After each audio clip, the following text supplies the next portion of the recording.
അപ്പോൾ welcome to my channel. അപ്പോൾ ഇന്നത്തെ പരിപാടി ഇതേ ഈ കുപ്പികളും കൊണ്ടാണ് കേട്ടോ. അപ്പോൾ നമുക്ക് ഇതുകൊണ്ട് എന്താ ചെയ്യുന്നതെന്ന് കാണാം.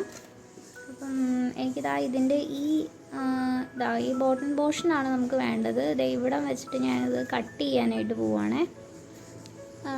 ഈ ബോട്ടൺ പോർഷൻ ഇത്രയും ഭാഗം മാത്രം. അപ്പോൾ ഗൈസ് ഇതിൻ്റെ ബോട്ടം പോർഷൻ നമുക്ക് ജസ്റ്റ് ഒന്ന് കട്ട് ചെയ്തെടുക്കാം. അപ്പോൾ അതിന് വേണ്ടി നമുക്ക് ബ്ലേഡും കൊണ്ട് ചെറുതായിട്ടൊന്നിങ്ങനെ ഒരു കീറൽ പോലെ വന്നിട്ട് നമുക്ക് ഈ കത്രികയും കൊണ്ട് കട്ട് ചെയ്തെടുക്കാനുള്ളതേ ഉള്ളൂ കേട്ടോ.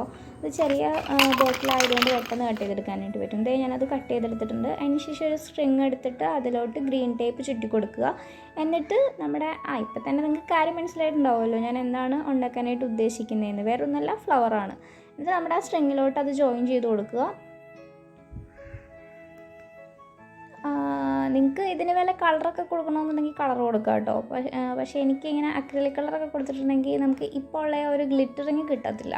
അപ്പം ഒന്നില്ലെങ്കിൽ വല്ല സിൽവർ കളറിൻ്റെ ഗോൾഡൻ കളറിൻ്റെയൊക്കെ സ്പ്രേ പെയിൻറ്റ് കൊടുക്കുന്നതായിരിക്കും പിന്നെയും ബെറ്റർ. അക്രിലിക് കളർ കൊടുത്തിട്ടുണ്ടെങ്കിൽ അത്ര ഗ്ലിറ്ററിങ് ഉണ്ടാവത്തില്ല. അപ്പോൾ എനിക്ക് ഇങ്ങനെ കളർലെസ് ആയിട്ടിരിക്കുന്നതാണ് ഇഷ്ടപ്പെട്ടത്. അപ്പം പിന്നെ ഇതിൻ്റെ നടുക്കോട്ട് ഇങ്ങനെ നോക്കുമ്പോഴത്തേനും ഒന്നും ഇല്ലാത്തതുപോലെ തോന്നും. അത് കാരണം ഞാനൊരു മുത്തും കൂടി കൊടുത്തിട്ടുണ്ട്. നിങ്ങൾക്ക് വേറെ എന്തെങ്കിലും ഐഡിയ ഉണ്ടെങ്കിൽ അങ്ങനെയും ചെയ്യാം. അപ്പം അതും കൂടി ചെയ്ത് കഴിഞ്ഞപ്പോഴത്തേക്കിനും എൻ്റെ ഫൈനൽ ലുക്ക് ഞാനിപ്പോൾ കാണിച്ചു തരാം. അപ്പോൾ അത്രേ ഉള്ളൂ സംഭവം. അപ്പോൾ ഇഷ്ടപ്പെട്ടിട്ടുണ്ടെങ്കിൽ ലൈക്ക് ചെയ്യുക, ഷെയർ ചെയ്യുക, സബ്സ്ക്രൈബ് ചെയ്യുക. എൻ്റെ ചാനൽ ഇതുവരെ സബ്സ്ക്രൈബ് ചെയ്യാത്തവർ സബ്സ്ക്രൈബ് ചെയ്യണം കേട്ടോ. Thank you.